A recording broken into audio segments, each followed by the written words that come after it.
ایسے خاندان کو، ایسا مرد اور عورت اگر پیچھے آ کے بیٹھ جاتے ہیں جنہوں نے مسیحیت کو ترک کر کے نکاح کی خاطر مذہب تبدیل کیا، آپ ان کو اگر اٹھنے کا بات کہ جی پلیز برائے مہربانی ایلڈر صاحب، وہ جا کہیں گے نا باہر نکل جاؤ، انہیں کلیا نہیں نکلنا، ان کے جتنے رشتہ دار موجود ہیں نا بیٹھے ہوئے، جی میری بات کو سمجھ رہے ہیں؟ کیا ہوگا جتنے رشتہ دار بیٹھے ہوئے ہیں؟ اب چپ کر کے، اب نہیں کوئی بول رہا، اب نہیں بول رہا، جی بولیں بتائیں وہ کیا کہتے ہیں، بولو تو صحیح،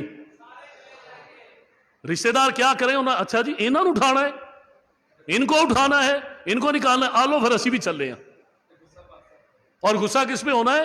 پادری صاحب پہ ہونا ہے۔ اچھا جی اور پھر بڑھ کے بکھاؤ، اور پادری صاحب کی وہ حالت ہو جائے گی کہ وہ پھر ان باقی عزیزوں کو، رشتہ داروں کو وزٹ کرنے بھی نہیں ہونا ہے، جی آئندہ ہوں تجھے ساڈے گھر وزٹ کرنے بھی نہیں آنا، اسی اور گرجے چلے جائیں گے جتنے سانو روکن نہ۔ کیسے ہم اس برائی کو اپنے درمیان سے ختم کریں گے اگر آج ہم ان کو نہیں اٹھاتے؟ ان باتوں کو ٹالوریٹ کرتے کرتے، ان باتوں کو نظر انداز کرتے کرتے آج ہم ان حالات پہ پہنچ گئے ہیں کہ ہمارے بچے، ہماری نوجوان نسل، وہ کہتے ہیں کہ اچھا ایسا کر لینا چاہے، کوئی بات نہیں، 6 مہینے کے بعد چرچ آ جائیں، نہ پادری صاحب روکیں گے نہ لوگ روکیں گے۔ اس کا مطلب ہے کہ ایسا کرنے میں کوئی برائی نہیں ہے۔ یہاں پر کیا لکھا ہوا ہے کہ اس نے خداوند خدا کی قدوسیت کو کیا لکھا ہے؟ اس نے اس کی قدوسیت جو اس کو عزیز ہے، خداوند خدا کو قدوسیت جو عزیز ہے، بے حرمت کیا، بے عزت کیا، جب وہ ایک غیر قوم کی عورت کو بیاہ لایا۔ یہ مکروہ کام ہے۔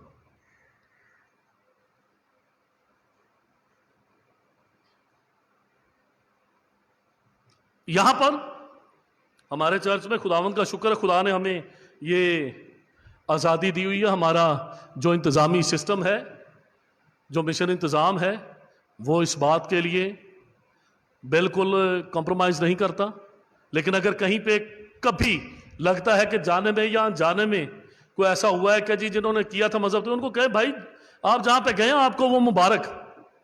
بہت دفعہ میں کسی غلط یا کریٹیکل پوائنٹ آف ویو سے نہیں، ایک حقیقت آپ کے سامنے بیان کرنا چاہتا ہوں۔ بہت سے لوگ ہیں جو اپنی زندگی میں فیصلہ کر لیتے ہیں، یہ پتہ اس وقت لگتا ہے جب لینے والے آ جاتے ہیں۔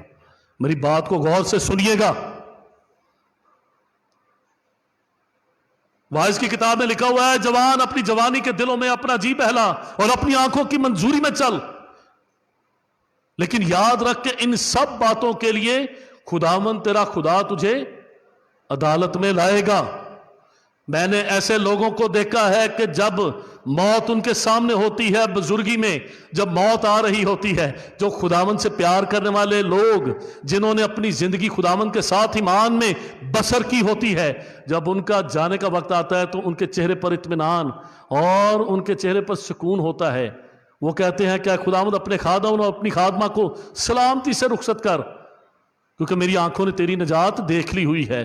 وہ لوگ جو اپنی جوانی کے جوش میں، اپنے بدن اور اپنی آنکھوں کی منظوری میں، اپنے جسم کی خواہش میں جب اپنے خداوند خدا کو چھوڑ دیتے ہیں، جب بستر مرگ پر پڑے ہوتے ہیں، میں نے ایک لفظ ابھی استعمال کیا ہے کہ جب لینے والے آ جاتے ہیں، وہ مبارک لوگ جو اپنی زندگی خدا کے ساتھ بسر کرتے ہیں، زندہ خدا کے ساتھ، اس کے زندہ بیٹے مسیح کے ساتھ بسر کرتے ہیں۔ ان کو کون لینے آتے ہیں؟ ان کو مبارک مخلوقات لینے آتی ہیں۔ پتہ تب لگتا ہے جب لینے والے آ جاتے ہیں، اور وہ پھر چھوڑتے نہیں، وہ پھر چھوڑتے نہیں، وہ لے کر جاتے ہیں۔ اس وقت سے ڈرنا چاہیے۔ میں نے بہت سی ایسی مثالیں دیکھی ہیں۔ اسلام آباد میں ہمارے ایک جاننے والے تھے، اپنی زندگی میں مذہب تبدیل کر لیا، کہیں کسی دباؤ یا کسی ضرورت کے تحت یا کسی مقصد کے تحت زندگی گزر رہی تھی، سارے جی بڑے ہنسی خوشی۔ جب ڈیتھ ہوئی، آپ میں سے کچھ لوگ ان کو جانتے ہوں گے، اگر چاہیں گے تو آپ عبادت کے بعد مجھے پوچھ سکتے ہیں۔ اسلام آباد میں ضرورت ہے، کچھ دیر ساہیوال بھی رہ کے گئے ہیں، ماہر تعلیم تھے، اتنا اشارہ آپ کے لیے کافی ہے۔ اپنے بیوی بچوں کے ساتھ ہنسی خوشی زندگی بسر کر رہے تھے، جب وفات پائی، پتہ نہیں کہاں سے لوگ خاندان اس بات کو بھول بھلا گئے ہوئے تھے کہ انہوں نے کبھی اپنا مذہب بھی تبدیل کیا تھا. لینے والے آ گئے, پتہ نہیں ان کو کیسے پتہ چل گیا جی. انہوں نے کہا جی ہٹ جائیں, اب سب پیچھے ہٹ جائیں. ٹھیک ہے, انہوں نے اپنی زندگی, اب آپ کا ان پہ کوئی حق نہیں. لے کے انہوں نے منہ تک نہیں دیکھنے دیا, لپیٹ کے لاش چھین کے لے گئے. انہوں نے کہا کہ اب آپ اس کا منہ بھی نہیں دیکھ سکتے. جب لینے والے آ جاتے ہیں تو پھر وہ چھوڑتے نہیں. میرے بیٹے اور بیٹیوں, نوجوانوں, اس بات کو یاد رکھنا. یہودا کا کیا گناہ تھا, کیا قصور تھا؟ اس نے خداوند خدا کی, کیا لفظ یہاں پر لکھا ہوا ہے, ایک دفعہ پھر میرا دل کرتا میں بار بار اس کو پڑھوں. کیا لکھا ہوا ہے کہ اس نے خداوند خدا کی قدوسیت کو, جو اس کو عزیز تھی, خداوند خدا کو اپنی قدوسیت. قدوس کیا ہوتا ہے؟ قدوسیت کیا ہے؟ دنیا میں سب کچھ مقدس ہو سکتا ہے. یہ ایک کتاب مقدس ہے. میں اور آپ مقدس قوم ہے, شاہی کانوں کا فرقہ ہے, ہم مقدسین ہیں, ہم سے پہلے ایماندار مقدسین تھے. قدوسیت قدوس کی صفت ہے, اور قدوس کون ہے؟ جو مقدس کرتا ہے. قدوسیت خدا کی صفت ہے. قدوسیت اس کو بہت عزیز ہے, کیونکہ یہ اختیار خداوند خدا نے صرف اپنے پاس رکھا ہے کہ وہ کسی کو مقدس ٹھہرائے. یہ صرف اس کا اختیار ہے, اس کی قدوسیت جو اس کو عزیز ہے. کلام مقدس میں کیا لکھا ہے کہ اس نے اس کی قدوسیت کو کیا کیا؟ بے حرمت کیا. جب ہم اپنے ایمان کو چھوڑ کر ایک جسم کی خواہش کے لیے اپنے ایمان کو چھوڑ دیتے ہیں, ہم اپنی آنکھوں کی منظوری میں چلنے کے لیے جب ہم اپنے ایمان کو چھوڑ دیتے ہیں تو ہم خداوند خدا کی قدوسیت کو بے حرمت کرتے ہیں.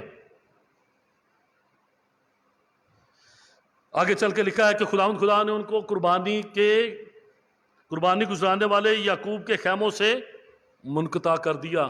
ایسا کرنے والے خداوند خدا کی قربانی سے, یعقوب کے خیمے جو ہیں, خداوند کی میز اور یسوع مسیح کے کفارے سے اپنے آپ کو وہ الگ کر دیتے, اعلانیہ ذلیل کر دیتے ہیں.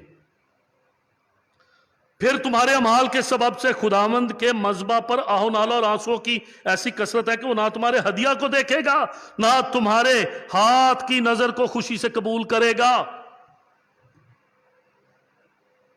بعد میں رونے آتے ہیں, بعد میں اسی دیکھ دینا چاہنے ہیں, اسی آ کرنا چاہنے ہیں, اور جتنی مرضی دیکھیں دے لو, وہ گناہ کا داغ دامن سے نہیں دھلے گا. وہ داغ نہیں دھلے گا. خداوند خدا کیا لکھا ہے کہ پھر تمہارے اعمال کے سبب سے خداوند کے مذبح پر آہو نالوں اور آنسوؤں کی ایسی کثرت ہے. پھر آنسو بھی بہاتے ہیں, پھر گرتے بھی ہیں, غلطی ہو گئی, کوئی فائدہ نہیں. ایسے لوگ مسیح یسوع کو بار بار مصلوب کرتے ہیں. ایک دفعہ لایا پھر سلیب دیتا, پھر لایا پھر سلیب دیتا, تذلیل کرتے ہیں. کیا کیا ہے؟ قدوسیت کی بے حرمتی کرتے ہیں. وہ نہ تمہارے ہاتھ کی نظر کو خوشی سے قبول کرے گا اور نہ تمہارے ہدیہ کو دیکھے گا. تو ابھی تم کہتے ہو کہ سبب کیا ہے؟ سبب کیا ہے؟ کیوں ہم ہدیے بھی دیتے ہیں, آج ہم سب کچھ کر رہے ہیں؟ وجہ یہ ہے کہ ہم ایسی برائی کو اپنی زندگیوں سے دور کرنے کے لیے تیار نہیں ہیں.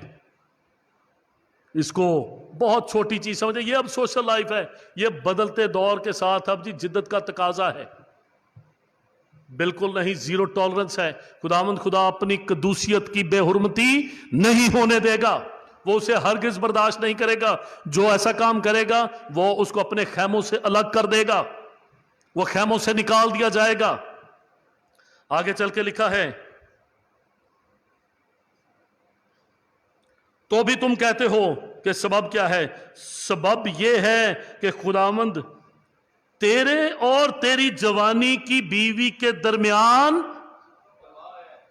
آواز ہی نہیں آ رہی, خداوند خدا تیرے اور تیری جوانی کی بیوی کے درمیان کیا ہے؟ گواہ ہے.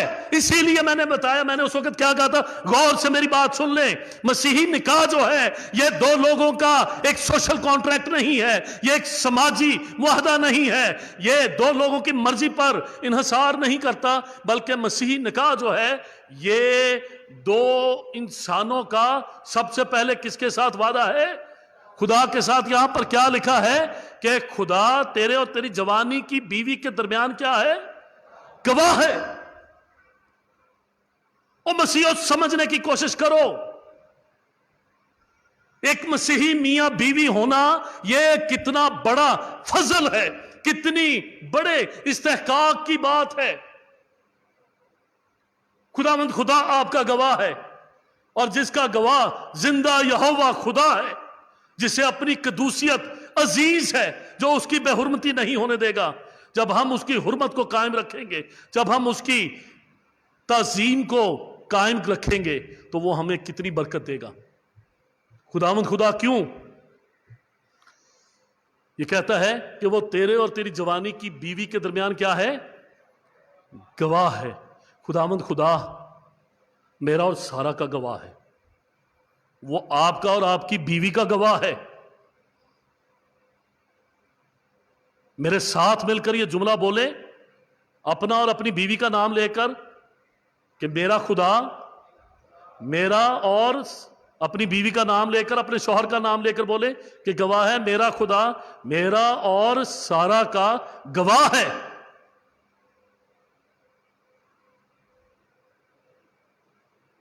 میرے بیٹے اور بیٹیوں, نوجوانوں, آپ سب سمجھدار ہو, آپ آگے آنے والی زندگی میں کیسی میرج چاہتے ہو, کیسی شادی چاہتے ہو, کیسا ازدواج چاہتے ہو؟ کیا آپ ایسی شادی چاہتے ہو جس کا گواہ خود خدا ہو؟ شرمائے نہیں. کون کون ہے جو ایسی شادی چاہتا ہے نوجوانوں میں؟ ہم سب بڑے ہیں, ہم سمجھدار ہیں, شرمائے نہیں. جو چاہتا ہے کہ ان کی شادی کا گواہ خدا ہو. نوجوانوں میں اپنے ہاتھ بلند کریں جو چاہتے ہیں جب ہم اپنی جوانی میں اپنے ایمان پر قائم رہتے ہیں تو ہماری شادی کا, ہمارے ازدواج کا گواہ خدا ہے. کیونکہ لکھا ہے کہ تو بھی تم کہتے ہو یہ کیا ہے؟ سبب یہ ہے کہ خداوند تیرے اور تیری جوانی کی بیوی کے درمیان گواہ ہے. تو نے اس سے بے وفائی کی, اگرچہ وہ تیری منکوحہ, تیری رفیق اور منکوحہ بیوی ہے. بڑی خوبصورت آیت ہے. جب ہم اس رشتہ کو توڑ کر جس میں خداوند خدا نے ہمیں رکھا ہے, ہم غیر معبودوں کے پیچھے جاتے ہیں. شروع میں نے وجہ بتائی تھی کیا ہے. ایک وجہ بتائی جاتی ہے کہ جی ٹھیک ہے مذہب تبدیل کر لیں, عورت کا بھی نکاح ختم ہو گیا, آدمی کا بھی, اب مذہب تبدیل کر لیا, وہ شادی کر لیں گے. فوراً مذہب تبدیل کرتے ہیں اور ساتھ ہی ان کا نکاح نیا پڑھ دیا جاتا ہے اور سمجھایا جاتا ہے کہ جی اب اس نکاح کو کوئی نہیں توڑ سکتا. بہت جلد یہ قانون آ جائے گا کہ مذہب تبدیل کرنے سے بھی, اور مذہب تبدیل کرنے سے وراثت تو ختم نہیں ہوتی. میری بات کو فالو کر رہے ہیں؟ وراثت ختم ہوتی ہے ایوب صاحب اگر مذہب تبدیل کر لیں؟ نہیں جی نہیں, وراثت ختم نہیں ہوگی, وراثت میں حصہ رہے گا. کیا بینک قرضے معاف کر دیتا ہے کہ اس نے مذہب تبدیل کر لیا ہے؟ جی علیم, کیا بینک قرضے معاف کر دیتا ہے؟ جی فریڈرک بھائی, آپ نے کسی کو قرضہ دیا ہو, قسطوں پہ سامان دیا ہو, مذہب تبدیل کر لے, آپ معاف کر دیں گے؟ قسط بھی نہیں, اب تو جی مذہب تبدیل ہو گیا. سب کچھ ویسے رہتا ہو, پھر یہ نکاح کیسے ٹوٹ جاتا ہے؟ طلاق کیسے ہو جاتی ہے؟ باقی سب کچھ تو وہیں پہ رہتا ہے. کیا نوکری چھوٹ جاتی ہے؟ کیا باقی معاہدے ٹوٹ جاتے ہیں؟ نکاح ٹوٹ جاتا ہے. کیسے ہو جاتا ہے پتہ نہیں. بہت جلد اس کو بھی جو مذہبی فورم ہے ان پر لایا جائے گا, اس پہ ڈسکشن ہوگی اور پوچھا جائے گا, سوال تو بنے گا. لکھا ہے